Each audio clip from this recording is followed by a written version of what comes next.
All right, now we just need an awesome X-Men game and an awesome Punisher game, and I will be satisfied.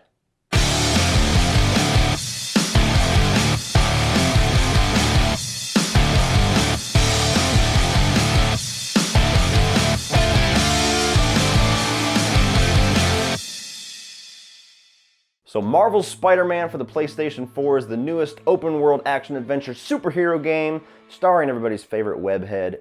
Brought to you by Insomniac Games, the guys that are responsible for the two infamous games, very underrated games that I wish we would get a third one at some point. And this is easily one of the most anticipated games that people have been looking forward to this year. And just a game in general for the PS4. This is something that people have been dying for ever since they announced it at E3 either a year or two ago.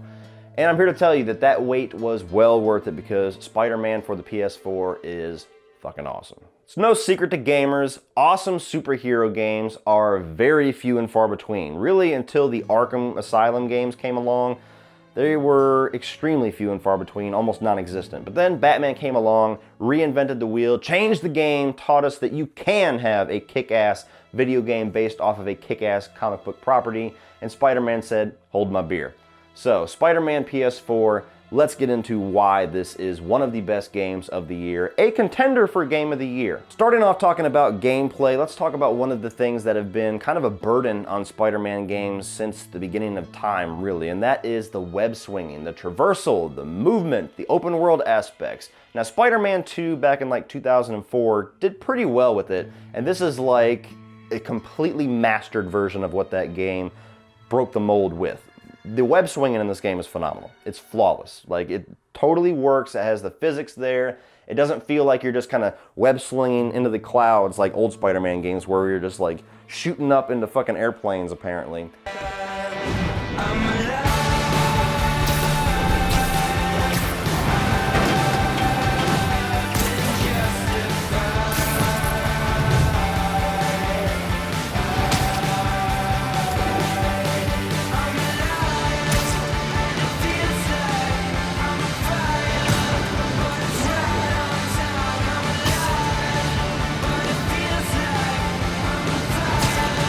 This one actually makes sense. You have to be next to buildings, you have to be next to skyscrapers, you have to be next to water towers for your web to actually go to. But there's a lot of speed, there's a lot of depth to it. Even when you're like as high as you can possibly go and you're free falling down, there's actually times when your gut will actually kind of sink into the bottom of your freaking rib cage because it just feels like you're actually falling. Like, the physics and the momentum and everything the game brings feels realistic. There's a lot of little tricks and moves you can do while you're web swinging. It doesn't feel like it's a burden going from one end of New York to the other, which is a problem that I have with a lot of open world games. It's almost too open world and I feel like it's a burden being so huge to the point where I just fast travel everywhere. I've fast traveled very rarely in this game. Now, as far as combat, I think that it takes a lot of notes from the Batman Arkham Asylum games. It's a very similar mechanic where you kind of have this 360 view going on and you can punch in any direction, kick in any direction. You have the little spider sense thing come up and you can dodge in slow motion right before somebody hits you. Get your best shot!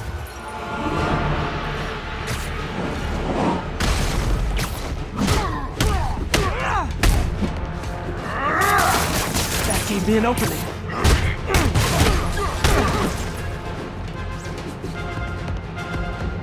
You can do all these different combos with web moves, with different gadgets that you have. You take on anywhere from like 5 to 15 guys at a time, and depending on what enemies you're facing, sometimes 5 guys can be worse than 15, sometimes 15 feels like you're blowing through these guys like nothing with freaking punches and kicks and webbing them to walls and all kinds of crazy shit. It's a lot of fun. It gets a little bit repetitive after a while, but I'm going to get into that in my negatives as far as how many times they have you fight the same enemies. But as far as the combat itself, I think this is one of those times that taking notes from an awesome game doesn't feel like it's ripping it off. It actually feels like it's learning and kind of moving forward with the concept. And the only other aspect of gameplay to talk about is the puzzles. There's different like little science experiments you have to do for Otto Octavius. There's like lock picking to a degree where you have to kind of make a circuit go all the way through with a certain amount of voltage.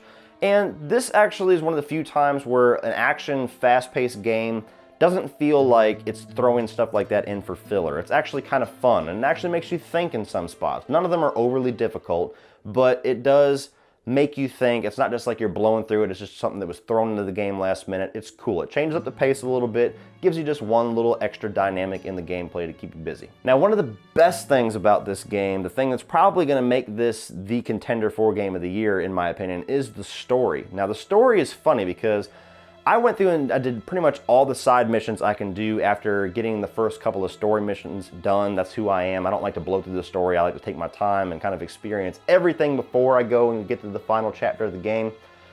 At first, the story wasn't really pulling me in. You kind of have to, you have this introduction of this villain, Mr. Negative.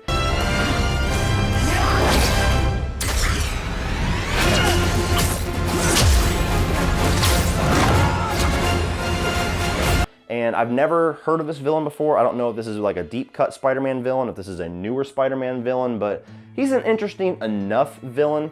But I wasn't really all that invested in him because I knew who the identity of him was immediately. I don't know if the game was trying to hide it or if it was just one of those things that it's supposed to be obvious, but that didn't really pull me in too much. And even just kind of the concept of the character, this guy that just turns black and white and kind of shoots shadows at you, didn't really appeal too much to me when I know that there's this huge, awesome rogues gallery in Spider-Man's lore that they could have pulled from.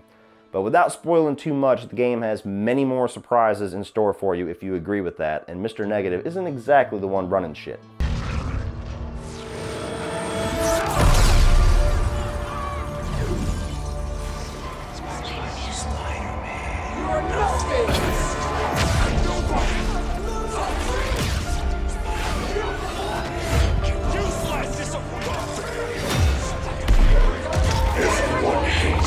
But aside from that, just Peter Parker trying to keep up his everyday life, trying to help out Aunt May when she's at this feast place, which is kind of like a homeless shelter, trying to kind of rekindle things with Mary Jane, because where you start in this story, they've been broken up for a while, trying to help Otto Octavius as his bones are kind of degenerating and he's trying to come up with this experiment to save lives and to save his own mobility while he's being just taken down a peg every single step of the way by Norman Osborn. And just the story that goes along with all of those characters throughout this game gets way more emotional and deep and just dynamic than I expected it to be. It pulled out a lot of stops where it actually surprised me how bold they were with some of the decisions and some of the directions they went with the story in this one. It's to the point where, and you're talking to somebody who loves the Sam Raimi movies, all three of them to death, the story in this game actually rivals those movies. That is a huge praise. And you'll be happy to find out if you're somebody that likes to dive into a game and likes to spend a long time in it, you don't want it to be like some little 5-hour experience you paid $60 for. There is a ton of stuff to do in Spider-Man. There's side missions galore. Even just the regular story missions are actually pretty good sized for a story. You can just run around and do random crimes if you want to. I mean, there's a ton of things to keep you busy in this game that it's going to be worth the money you put into it. It's definitely one of the more valued games for $60 that I played in a while. Some games I blow through it in a weekend.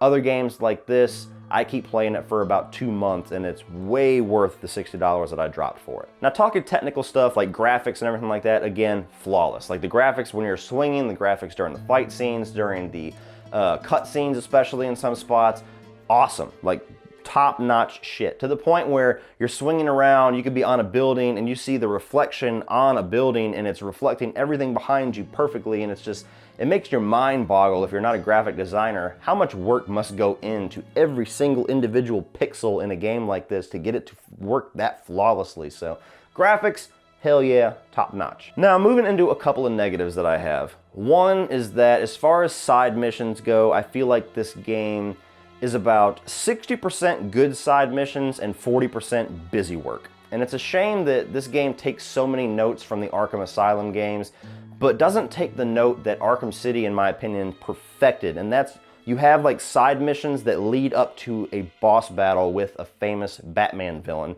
I feel like they should have done the same thing with this.